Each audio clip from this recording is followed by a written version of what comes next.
following program is a peer-to-peer advice show and does not diagnose mental health conditions. If you're seeking social services, please call or text 211 or go to 211.ca.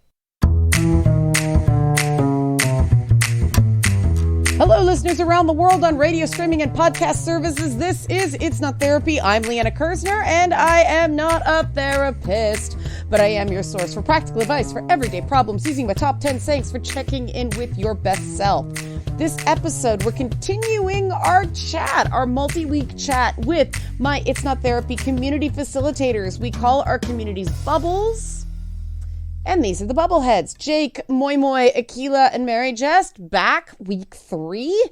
We're continuing our roundtable on beating ourselves up. And this week, we're going to talk more in depth about the challenges we've had. Now, if you like what you hear this show, we're going to be doing an online super bubble workshop at the end of April 29th. I know you're getting through Passover and Easter and all that stuff. We're going to keep talking about this, but April 29th, 1 p.m. Eastern Daylight Time. It's online, and it's more about not beating yourself up. It's only $10, plus the first 50 tickets are 2 for 1, so you can bring a friend for free. NotTherapyShow.com has the link to the ticketing site. And if you like this show, please sign up for the mailing list while you're there. NotTherapyShow.com. It's the best way to get announcements going forward if you're liking what you're hearing. Now, I'm going to start about something I don't like this week. We talked a lot about what works for us. A lot of laughter, a lot of love, but this is something I hate. I absolutely hate, like burning hatred. The concept of thought stopping. Now, thought stopping is recognized by the therapeutic community, right? It's a cognitive behavioral therapy term for suppressing or pushing away, stopping unwanted thoughts. It's exactly what it sounds like. It's supposed to help you stop thinking about something traumatic, intrusive, obsessive, so on and so forth. It's supposed to retrain the brain. And it's something that for a year, professionals tried to get me to do. And it just was not happening because the brain doesn't work thinking nothing, right? Yeah. You can't.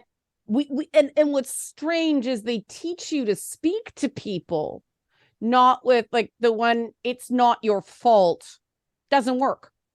Because somebody who is deep in beating oneself up takes out the not. And so all they hear is, it's your fault. Or if someone says, it's not your fault, they say, yes, I am. Yes, it is. No, it's not. Yes, it is. It's useless. Right? Yeah. You have to say, okay, alternative theory of the case.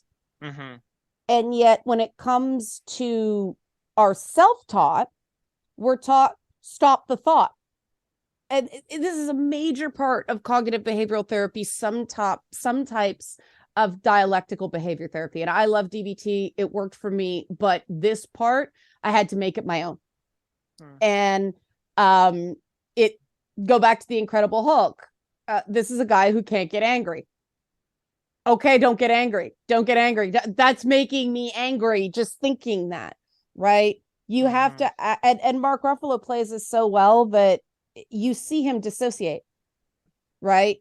Tony Stark's driving him crazy. He smirks, goes back to what he's doing. He is actively changing his mental processes so this loudmouth narcissist doesn't annoy him because he can't afford for that to happen. And so I want to go around, I'll start to give you guys a moment to think, because this is kind of challenging, that when we say thought stopping, it's really not. It's not don't think about it. It's find another path. It's an internal trolley problem of who you're going to wipe out with the runaway train that is your thoughts, right? And for people who know what the trolley problem, it's like, okay, you've got 2 tracks. Yep. The train's out of control. There's 6 people on one track, 1 person on the other. Who do you run over? And the good place ruined this whole thing because oh gosh, that was my favorite moment. Sorry. Yeah, most people go, well, the one person. And this is insightful, right? Because that's what people do when they beat themselves up. I'd rather hurt myself than 6 other people. But then the trolley problem shifts, and this is where most people get the trolley problem wrong. What if that one person's your mother? Or what if that person's the person who will someday develop the cure for cancer? All of a sudden, the arithmetic changes, right? All of a sudden, you go, oh, right? Okay, maybe that one person is worth more than the 6. And the whole idea is not how you answer. It's how a single variable changes your calculation. And that's the mistake a lot of people make when they're thinking about a trolley problem. And when people are beating themselves up, they think, well, I'd rather turn it inward than turn it on other people. But what if there's the opportunity to shoot it off into a place where it doesn't do any harm? And that's what I try to do with people, instead of just, oh, stop saying I'm not good enough, or I'm stupid, or I'm ugly, or I'm fat, or all that stuff that the entertainment industry encourages you to think about. Instead, it's like, all right, well, we had this dancer that I hired for the show. She's a size 16. And I'm like, well, I think she's really beautiful and really attractive and really sexy, but I'm not the audience. I'm weird. And so a guy who came into the room, who's a notorious lech, everybody knew he was a crazy womanizer at the station. He goes over, and I always use female camera people for auditions to make the dancers more comfortable and the other women in the show. And so he leaned over and he said something, and just based on the way the camera op reacted, I knew he said something filthy. And I'm like, uh-oh. Did he just take a crack at her? What did he say? And so I said, thanks, you'll be in touch. And I went over, I said, what did he say to you? And he said, look at the size of that girl's boobs. And it's like, all right, my inner pig and his outer pig were in agreement to hire this lady, even though the body positivity movement was not a thing in the late 90s, early 2000s. It was all skinny, skinny, skinny. She was the most popular dancer on our show, bar none, including in our audience in prison. You don't fake that. And that is the difference between going, oh, she's overweight, and look at the size of her boobs. And that is how you change your thoughts, right? Changing your narratives about things is much more powerful and much more effective than just trying not to think about something. So I want to go around and talk about examples. Jake, you've got your hand up, so we'll start with you. What's a way I call it diverting the flow of your thoughts, because you can't just dam a river, it'll eventually overflow. You have to create another path for that water to flow. How do you do that in your own life? Yeah, one of the main things that I point out to just for this in particular is, and I highlighted that I am autistic. My mind may not work as someone who's neurotypical here, but I do the 5 W's, which is very basic, but very good for these sort of situations. Who, what, where, when, why. The reason being is who. Who is the problem being caused by? Right. Just with none of the others. Is it me? Is it somebody else? Oh, okay. Where? When is it? Where is this happening at this time? Is it when I'm at home? Is it at work? Is it when I'm out with them? When in the process of this does it happen? Where, and who, what, where, when, why? So, so you know what I mean? So I'm sorry, I've kind of broke down there in the end, but generally the why at the end of that, you've already dealt with a lot of the emotional turmoil of, okay, so it was this person during this time when this was happening. So the why is simply the rest of it. And my mind then completely clears out of, okay, this wasn't my fault. This was the situation that occurred. This was not me who caused it. I didn't drag them there by their hair. I didn't cause them to speak to this person who then riled them up, who then took it out on me.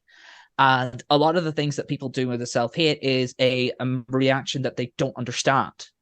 You turn it on yourself because it's the only way you can think of. I must be wrong, because why else would they have reacted to me in that way? Right. So when I break it down to the 5 W's, which is really basic, we've all learned that in primary school grade school for you Americans and all, but it's still one of the best ones because that's how our brain started. This is how our education works, so you need to go back to basics on it. Stoicism that Mary Jess speaks about a lot is very interesting to me, but it's also one of those situations of, I need a lot more time in my day to break this down because it's very high brain.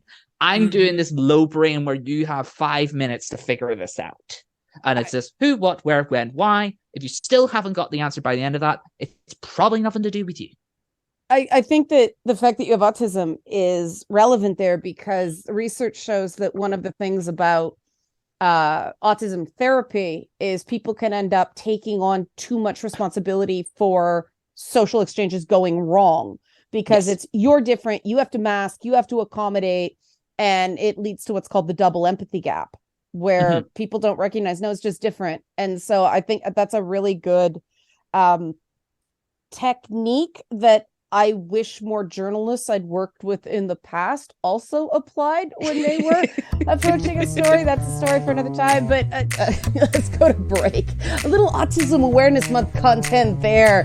Accidentally, that's why we're cool. We're inclusive all year round. Yeah, we're going to go to a break. We're going to come back. We're going to talk more about how to change your thoughts for a happier, less self-destructive life. That's what we do here on It's Not Therapy, even though we're not therapists. Back after this. Stay tuned. The following program is a peer-to-peer advice show and does not diagnose mental health conditions. If you're seeking social services, please call or text 211 or go to 211.ca.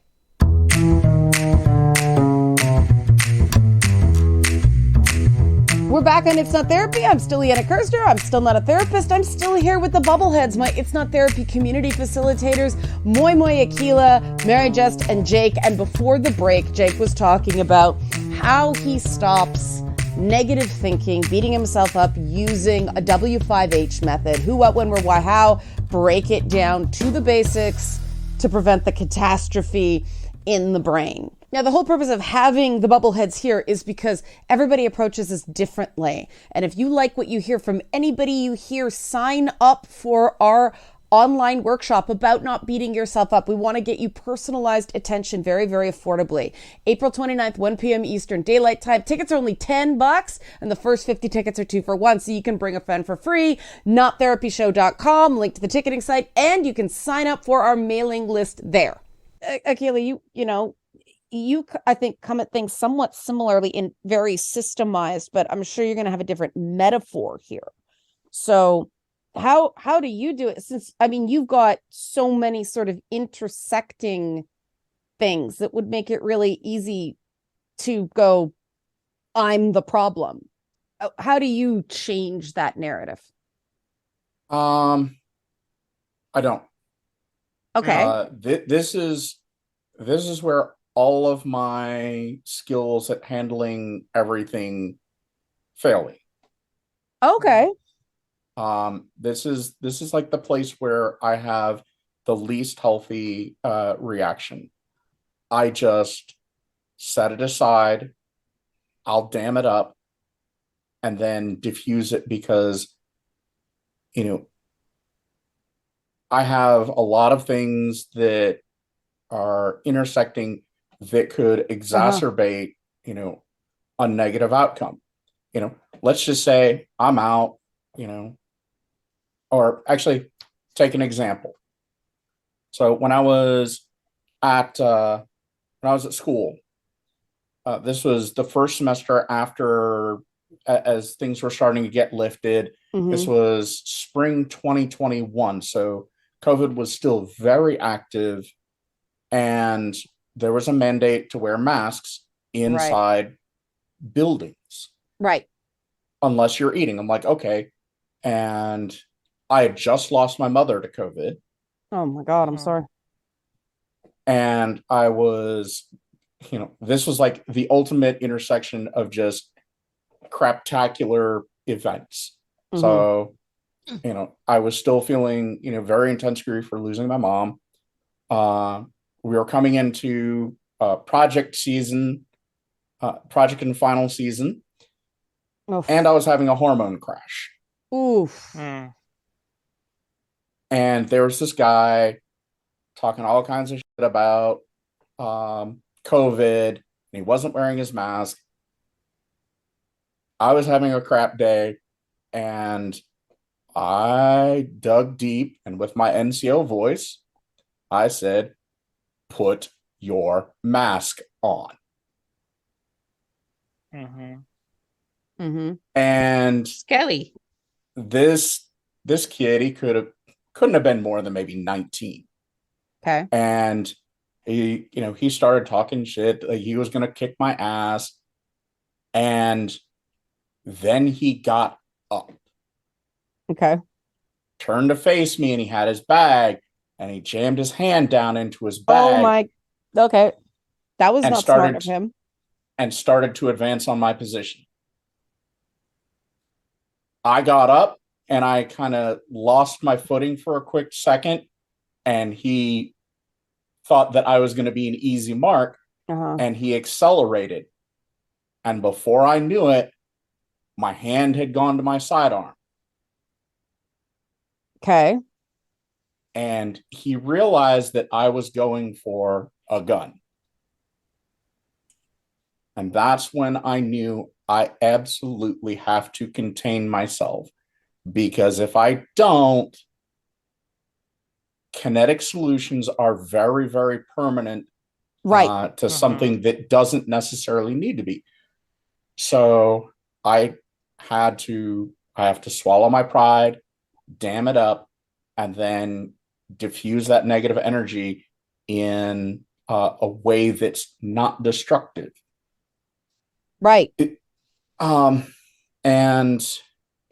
because I live where I'm at, there's a lot of that. We're currently dealing with a bill that passed that limits the rights of trans kids, which you're gonna have to bleep me. It's fucking bull.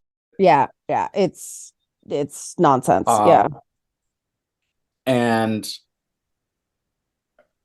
I have to maintain myself at work, and it's just, it can be overwhelming. And so I just, I have to dam it up and then slowly open the spillway, and diffuse the energy, diffuse the situation, because if something goes wrong, I'm the soldier, I'm the grown up. Right. I have to be the one that makes the responsible decision, and it sucks. But but what you're describing is a form of I'm feeling this, it's real, I don't have to do anything about it right now. Yeah. And my feelings tell me to pull a page out of Arlie Ermey's performance of the Marine drill instructor and right, rip somebody's head off and down their neck, but I can't do that. And that's the responsibility of being an adult, and it sucks that the other guy didn't do. Yeah. And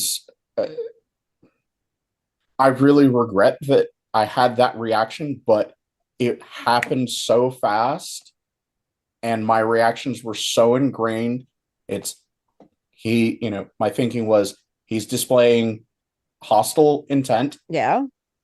And then when he reached into his bag, that was the go code, because hostile action, he moved from being a little snarky 18, 19, 20-year-old to a threat. And then it was just like, I didn't think it was all reaction.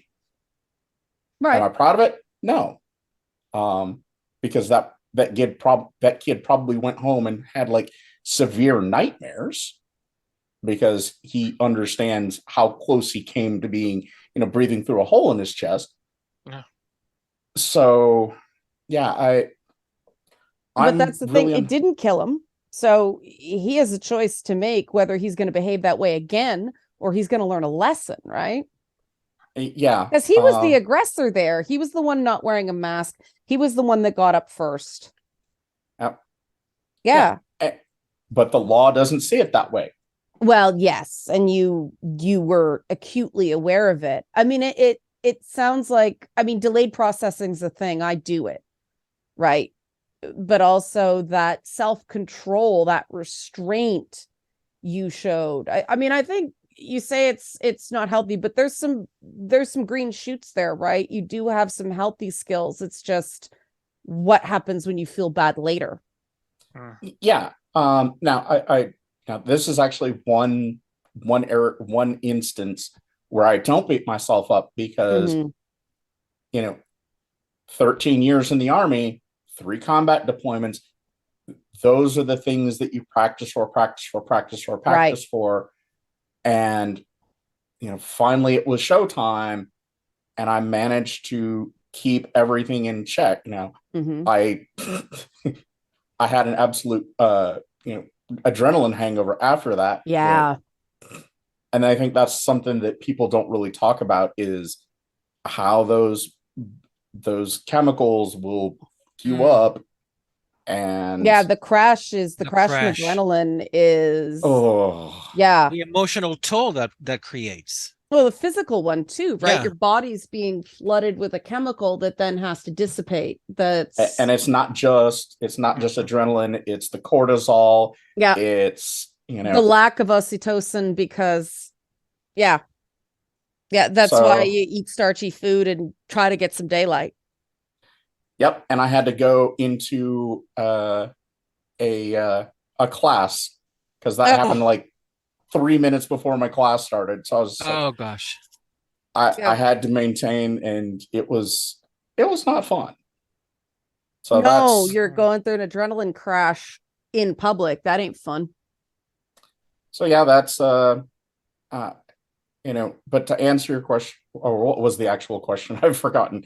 Well, you answered it off the top. You just forgot you did it. So, I mean thank you for sharing that. That was, I'm kind of humbled by how authentic that response was. Thank you for that. Yeah. Well, I mean, if somebody is out there struggling with themselves, knowing that somebody else struggles, and even when they do the right thing, still struggles with the decisions that they make, seeing that other people have those same struggles can be helpful. Yeah. I'm sure that there are people out there that are going to judge me, and you know what? I'll just fly the one finger salute and continue mission.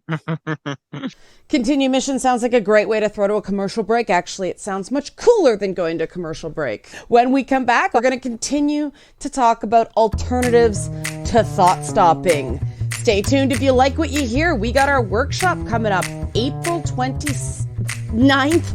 I can get my dates straight. April 29th. 1 p.m. Eastern Daylight Time online, a super bubble workshop about how to not beat yourself up, or at least beat yourself up less. Only $10, 2 for 1 for the first 50 tickets. NotTherapyShow.com if you want to buy tickets, or join our mailing list so you never miss another event. We'll be back after this. The following program is a peer-to-peer advice show and does not diagnose mental health conditions. If you're seeking social services, please call or text 211 or go to 211.ca.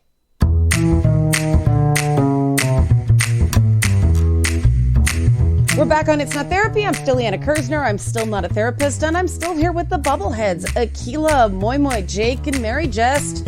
Continue our discussion about how not to beat ourselves up or beat ourselves up less. And particularly this week, we're talking about alternatives to the cognitive behavioral therapy process of thought stopping, how to not stop our thoughts, how to redirect our thoughts. And Akila was saying a ton of powerful things before the break. We're going to shift over to Moi Moi now because I'm sure this will be different, but it's Moi Moi, so it'll be very connected. Okay, yes. Okay, so there's that, and there's what Akila said, which really connected to me about doing the right thing and still feeling bad about it. I've been in that situation a lot of times because my dating history, I have dated a lot of mentally ill men, so that has been, I connected with that because I've been in situations where I've been in really tense circumstances and still have done the right thing and feel really bad about it. Mhm. And I'm under and now at this point, I'm in a point in my journey where I'm able to separate things in bubbles. Remember, I love bubbles so Mhm. much. We all live in bubbles. So the way I sort of like allow myself to like the permission structure that I created for myself is that I keep thoughts in a bubble. Like I go straight ahead. Everything is going to the bubble. This bubble is mine. It's my trauma bubble. Is my negative self-talk bubble. Is my guilt bubble. And then I just like I redirect everything in a specific place. So it is goes really pure and it's really honest, right? Because coming from my chest and so I don't like dishonesty. Even with myself, like you and I, Liana, we're like I relate to you and it's like, oh, being dishonest or not being authentically Mhm. yourself is like it's so slimy. It's like, gosh, I cannot do it. So yeah, so I put everything into bubbles, so it goes to one place. I have sort of like I use my with my values since of course like I don't I keep things separate so it doesn't bleed to other places, Mhm. right? And I have to be very communicative with the people around me. Like for example, I'm in this situation right now, kind of trying to figure out this weekend. Is like I was explaining to one of my closest friends, like in the circle, like this reality, like a situation that I am, and I'm explaining my reality to him. And he's wonderful. I love him so much. He's one of my best friends. Um, and he was not seeing me in that moment, which really Right. hurt. It really hurt my feelings. Um, and he was doing it he was basically he was stopping my thoughts because he was questioning my answers, Okay. and that was really a hard space to be in. So I to answer the questions like how do you like if I listen to him, if I fawn, or if I freeze, then I stop my brain from thinking, which I'm not gonna do. Right. I just say to myself, okay, my friend is not seeing me. That's okay. He doesn't mean that because I know him. I established that trust with him. We have a negotiation between us. So I know him. So I trust myself to know that's true. Mhm. My experience exists in a bubble, right? It's only my experience and my experience alone. So I'm allowed to ride that train as long as I want. And and I'm respecting everybody's consent in my life that they're not in that bubble. I'm just sharing with them, and it's not their cup. If you don't see it, that's fine. So I'll giving myself the permission to go. We talk about the Hulk and how it's like I relate to he's angry all the time. Like for example, I'm traumatized all the time. Not really, not literally, but I feel my trauma every single day, Mhm. right? It's just in its own bubble. Like it's in a little bubble that I sort of like look around. It's like, oh, look, you see, we're still feeling this again, but it's separate from me. That's why I love so much the idea of I relate so much to everything and everything all at once. Like all the outfit Okay. changes. It's like, oh my God, that's so me. That's so me. There's different versions of Moises, and I give myself all the compassion in the world to know that there's different versions of me, and my trauma version or my guilt version, my be myself out version, is a part of me, and he's really, he's a part of me. He deserves his own space. Um, and I'm kind of like having a conversation with myself. It's like, oh, are we like, do you need to be here right now? Don't you? I don't think so. So I just put that on the side, put it on, and I'll allow that part of me to go full ahead while still focusing, as Akila said, focus like continue mission, right? So I have multiple Mhm. side quests in my brain. No, that's a great way to stop it from getting too huge. That it's one Mhm, part of your life. It's not all of your life. It's mhm. manageable. Yeah, Right? and a I'm hearing that correctly. Yeah. you're hearing that correctly, and Mhm. also let that be clear to other people, right? Because other people don't want. I really connect with you, Eliana, when you share yourself. It's inconvenient sometimes. I Yeah. think this was situation was the what I was finding myself in, where like I was sharing my reality and it was inconvenient to my friend, Oh, so and he had compassion or empathy overload. yes, Right. and it was Okay. so. And I was like, Okay. okay, so that's my reality. I'm kind of merging realities right now. So I'm trying to, okay, so let me just explain to you, like, this is my reality. I was just sharing with you. I'm not putting you into the bubble. Just like step out, just look at it. I'm just sharing with you. And like, Right. let's move that away. Right. So allowing myself to, having a solid foundation of like how I view my life and how I view my experiences really helps. No, he really helps with not stopping my brain, because my brain is gonna go off. I just hear me speak right now. Like I have a lot of thoughts in my mind. So creating a space for myself when I can I can think at length or in loop certain about something and just separate from the rest of me.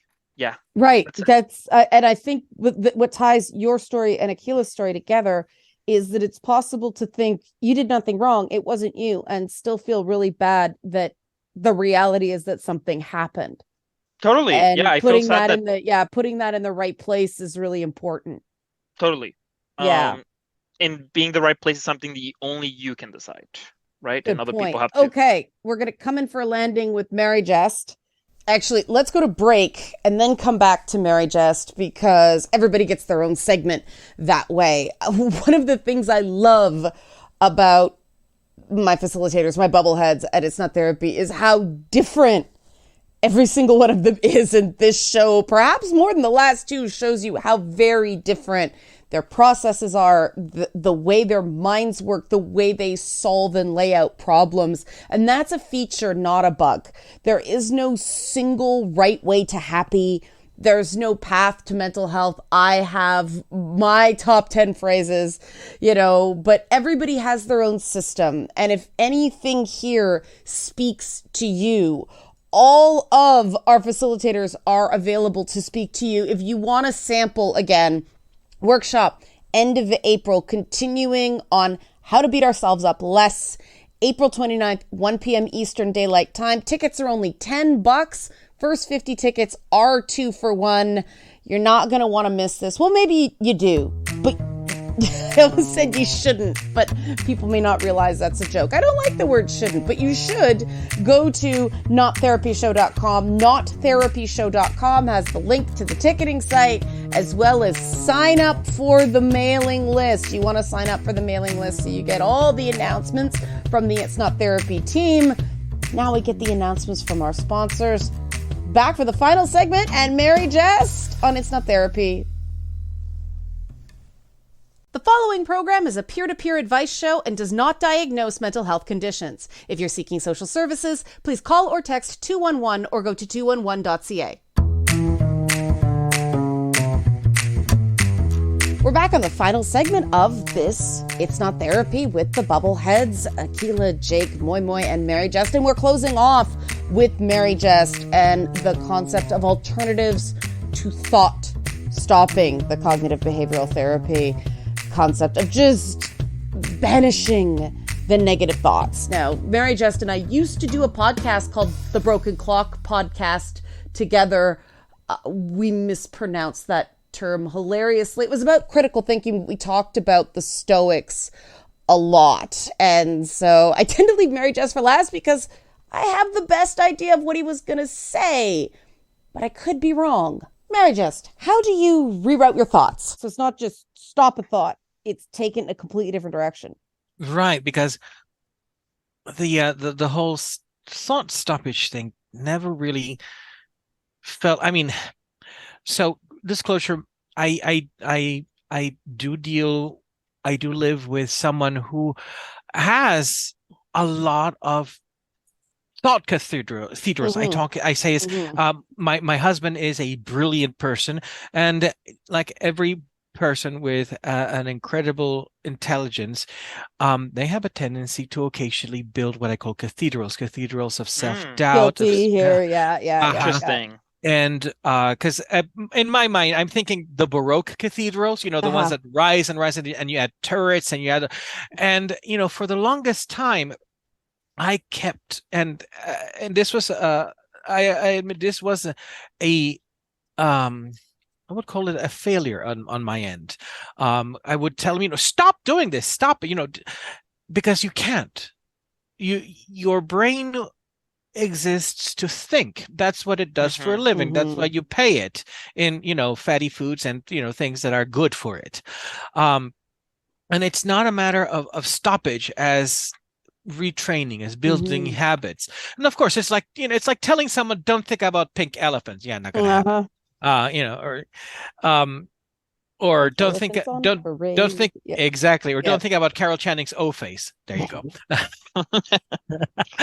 um, and so I didn't really understand that. And of course, I didn't understand it for myself either until I started reading, thinking. It's interesting because I didn't quite start with the Stoics. I started with another corner of the world, but it's very similar. I started reading Taoism, and you see, Oh. there is a very interesting overlap with Taoist philosophy and Stoicism.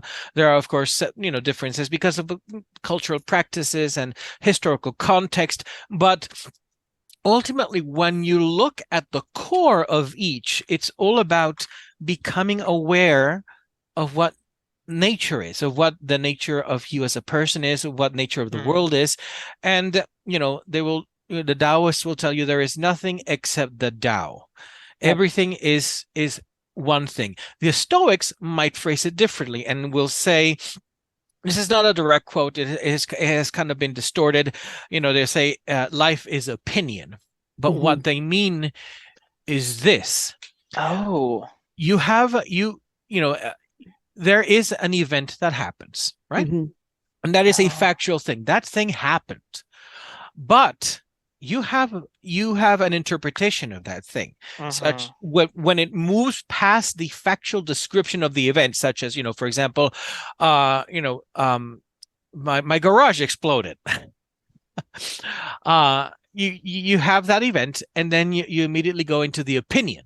This happened because I'm an absolute idiot, and right there's the beat up point. That is the subjective opinion, or I'm a loser, everything happens to me, I'm cursed. All of those things, all of those are not facts. Are interpretations of an external thing. Marcus Aurelius tells you have the option of not having an opinion on something. That is your luxury. You can decide, I am not going to have an opinion on this thing. And that helps you go, okay, what is the fact? What is the thing that happened? Because everything else, the moment you start going, so the moment you start noticing in your thoughts that you're using adjectives, that you're using qualifiers of emotional, of an emotional nature, that's when you go, okay, that is opinion. I am currently dealing with a situation, a factual thing that has happened. Will having an opinion of this sort actually help me, or will it hinder me? And if it's an opinion, because I am currently having to deal with something that is happening in the moment, how useful is it? Because I don't know if it is a correct opinion or not. I don't have time to introspect. I don't have time to, go into my mind palace and think about this. I have to deal with the thing that is happening right now. And I have to determine, okay, what is the correct action to take on this? Because I like this image. Epictetus says that every situation has more than one handle. There's the handle that you don't have control over, and there is the handle, or that is the perspective, the framing device that allows you to have agency. And sometimes that agency is solely, what can I do? What can I control about myself? Because what other people will do is not something I can control. It is entirely the only thing I can ever control is what I do in the situation. How other people will react, how other people will interpret it, what other people will say, that's not really within my control. And considering the vast historical evidence of people who have taken great pains to be as precise as possible in how they communicate and act, and yet still have been misinterpreted or deliberately misrepresented as well, all I can do is what I can do by myself. What other people do, I have no control over. Yeah. So it's a reframing, because when we are reacting in the middle of a situation, our emotions like to encompass everything that is happening. It wants to encompass the other people. It wants to encompass the notion of failure. It wants to encompass the notion of the emergency. Mm-hmm. And see, and this is something that's not instantaneous. This is not something that's going to be developed over and over, but it's something that it kind of builds out of habit and practice, meditation, so to speak. There's something called premeditatio malorum, which is it's a little different from catastrophic thinking, which is the assumption that everything is going to go to crap and the worst possible outcome is going to happen no matter what. Premeditatio malorum is when you have time to yourself and you've got, you have time to be calm and think. You can think, okay, what could potentially go wrong with the situation? You start meditating. Okay, these are the potential things that could happen. There's the best case scenario, middle case scenario, worst case scenario. Oh my God, everything is on fire. What can I control about what I could do in each one of those situations? And you start thinking and go, okay, that's what I can do. What might happen after that? If it's not under my control, then it's not in my purview. This is what I can do. That way, little by little, you start building the kind of, they call it emotional resilience to react to a situation, because it's kind of like what astronauts have to do. Astronauts, part of their training is you're going to go into the simulator and we're basically just going to throw a doomsday scenario at you. You're going to have to react to all of these alerts going on time after time after time, and you're going to have to learn how to manage that, how to in your mind go, okay, I need to do this and this and this, and worry about the situation and how you're going to do the best thing that you can without freaking out about what else is going on. And in a way, I kind of got a little early training on this because my mother, I adored her, but my mother had she had a phobia, a very particular phobia. I grew up in Ecuador, and those of you who might know about Ecuador, it's a teeny tiny little tiny country. You could have like 20 Ecuadors inside Texas, I think.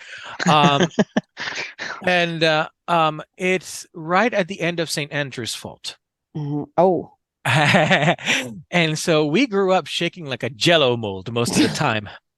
And my mother, bless her soul, she just happened to be born in that country, and she had a phobia of earthquakes and tremors.